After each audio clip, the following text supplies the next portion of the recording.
Donc c'est Yann Guinou et je fais ma notion sur la communication non verbale. Donc la communication non verbale en fait c'est ce qui englobe tout ce qui n'est pas en lien avec la parole et ce qui touche au langage corporel. Euh, les- Il y a pas mal de psychologues qui étudient ça et qui soutiennent l'idée que notre corps en fait fait parfois passer plus de choses que nos mots. Et tout cela, ça en fait ça s'analyse lorsqu'on est en interaction avec notre personne ou quand on attend, qu'on patiente. Et cette communication non verbale, elle repose sur le langage corporel dans son ensemble, sur le geste, la posture, l'expression du corps, et le visage. Il y a aussi le visage et la manifestation physiologique. Mais en gros, dans la communication non verbale, ça reste pas seulement au corps. Il existe en fait de nombreux signes dits non verbaux utilisés par la communication non verbale. C'est les tenues vestimentaires par exemple, il y a la façon de se maquiller, de se coiffer, l'élocution, le ton de la voix. Et toutes en fait ces manifestations, elles peuvent être conscientes ou inconscientes, et elles peuvent être tellement discrètes qu'elles peuvent devenir en fait subliminales. Il y a une règle en fait qui a été appelée la règle des 3 V, ou 7, 38, 55, et qui s'appuie sur des études publiées en 1967 par le professeur Albert Mehrabian, en fait qui dit que seul 7% d'une communication est verbale, le sens des mots, 38% de cette communication est vocale, donc c'est l'intonation, le son de la voix, l'éloquence, le silence, la vitesse, la fluence. 55% c'est visuel, l'expression du visage, le langage corporel. Et c'est donc en fait 93% d'une communication qui serait non verbale. Mais pour la plupart des personnes, on maîtrise mieux le verbal que le non verbal. Et il faut savoir que cette étude, elle n'a pas été faite dans des conditions optimales. Et donc, du coup, depuis 2012, il y a quand même des chercheurs qui ont essayé de remettre en cause cette étude. Et on n'arrive pas exactement au même chiffre. Mais ce qu'il en ressort, c'est quand même que le non-verbal reste encore la plus grosse partie de la communication. Et cette étude, en fait, a été faite pour des personnes étant face à face. Donc, déjà, ça ne s'applique pas pour celles qui sont au téléphone, par exemple. Dans le non-verbal, il y a déjà plusieurs parties. Il y a le périverbal, c'est la dimension qui va représenter l'environnement, le périmètre et le temps, c'est-à-dire en fait l'espace autour de la personne. L'anthropologue Edward Hall en a fait son expertise à la fin en fait, des années 60 et en montrant comment les dimensions de l'espace et du temps structurent en fait notre comportement à notre insu. Par exemple, si une personne parle proche d'une autre ou au contraire avec plus de distance, le message sera différent et sera véhiculé en fait d'une manière très différente. Ensuite, il y a le paraverbal. Ça reprend 38% de ce qu'on a vu précédemment. En fait, ça reprend les 38% qu'on a vu précédemment et tout ce qui va accompagner les mots. En fait, c'est l'intonation, le son de la voix, l'éloquence, le silence, la vitesse. Et les linguistes, en fait, ils servent beaucoup de ça de cette dimension en fait pour leur étude. Et du coup, c'est pareil, il y a aussi beaucoup les orthophonistes, enfin le logopèdes, qui utilisent ça. Après, il y a l'infraverbal. C'est ce qui correspond en fait à tout ce qui est messages subliminaux, ce que je disais tout à l'heure, comme par exemple les odeurs ou les couleurs.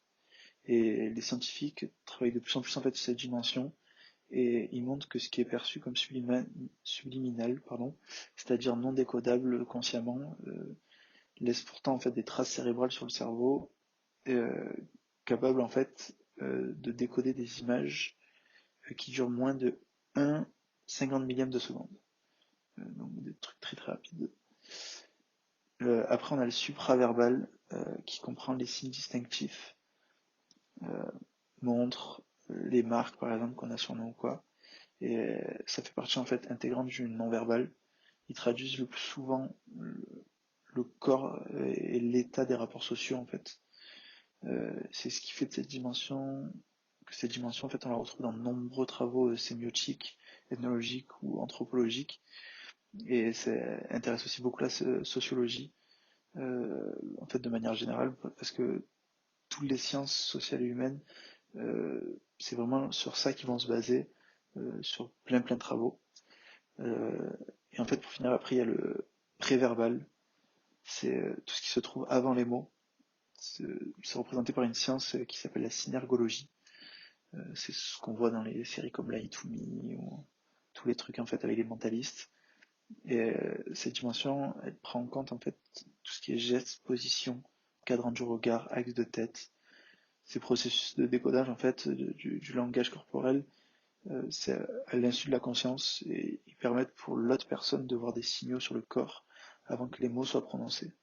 Et il y a un YouTuber qui fait pas mal de ça, il se dit mentaliste et en fait il analyse beaucoup ça. Et il a fait une vidéo il y a pas très longtemps du coup sur le discours de Macron qu'il a fait pour le coronavirus. Vous pouvez aller voir si vous voulez. Il s'appelle Fabien Olicard. Et donc voilà, vous pouvez aller voir si vous voulez. Donc ensuite, euh, pour les écrits et les recherches, en fait, il y a eu un expert en analyse gestuelle qui est le docteur Guy Barillet, qui est un docteur en sciences de l'information et de la communication aussi. Et il a écrit quand même 12 ouvrages pour expliquer sa vision et ses recherches sur le non-verbal. Et lui, en fait, il travaille sur la trajectoire précise d'un regard pour comprendre comment un geste ou une expression faciale impacte la communication. Et, il dit par contre que les signes corporels peuvent être seulement rapidement aperçus, être vus sans être regardés, et avoir quand même un effet sur l'inconscient. Et, ou activer par exemple les neurones miroirs, induire des synchronisations entre personnes par exemple. Ensuite, il analyse grâce au pistage oculaire les variations de la pupille en fonction de plusieurs types d'entrées sensorielles. Donc là, on est vraiment sur quelque chose de très scientifique, mais je l'ai trouvé en fait assez intéressant parce que ça amène quand même un côté scientifique à l'analyse de la communication et, euh, et son ouvrage le plus important c'est la communication non verbale, aspect pragmatique et gestuel des interactions. Donc voilà, j'ai bien aimé ce rapport entre l'analyse de la communication et la science. Ensuite, je vais vous parler d'Edward Twitchell Hall, vous en avez parlé précédemment. C'est un anthropologue américain et spécialiste de l'interculturel et pour le périverbal. Et il a écrit une dizaine d'ouvrages, dont deux avec le non-verbal. Le premier, c'est La dimension cachée, paru en 1978, pardon. Et il met en avant une de ses découvertes, qui est la proxémie.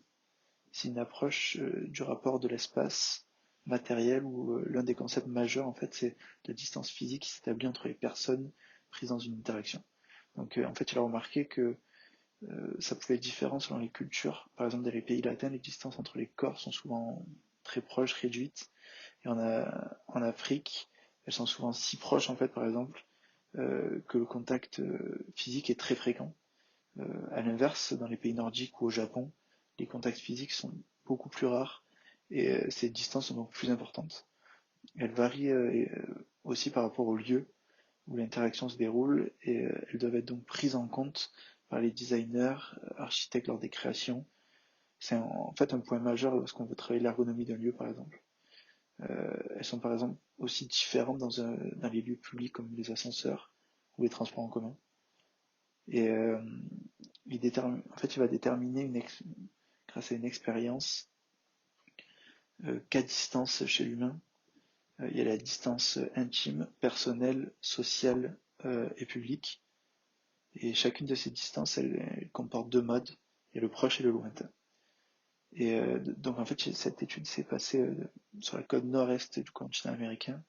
Et ça a permis de mesurer les distances physiques qui correspondent à ces distances proxémiques. Ça reste une moyenne. Et ça reste la moyenne aussi nord-américaine. Donc par exemple la distance intime c'est moins de 40 cm, la distance personnelle c'est de 45 à 125 cm, la distance sociale c'est de 120 à 360 cm, et la distance publique c'est de la 360.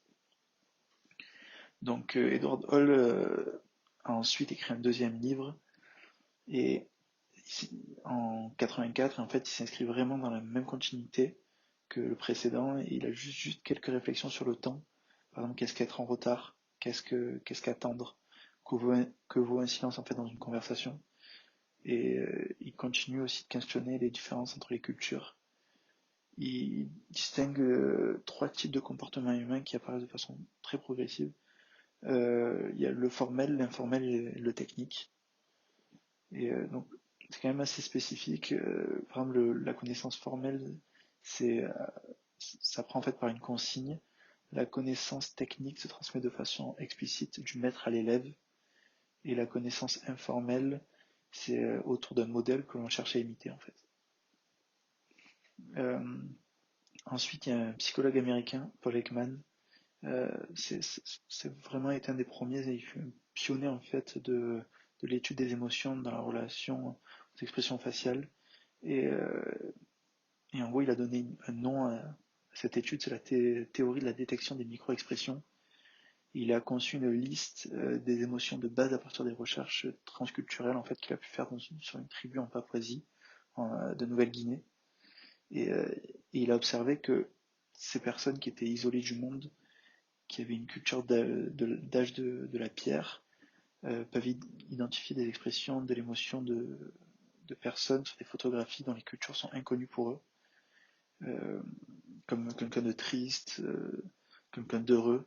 Tout ça en fait, il, il s'est rendu compte qu'il y avait des, des émotions qui étaient universelles. Et donc sur cet indice, en fait, il a conclu que certaines émotions sont soit biologiques, soit universelles à tous les hommes, en fait.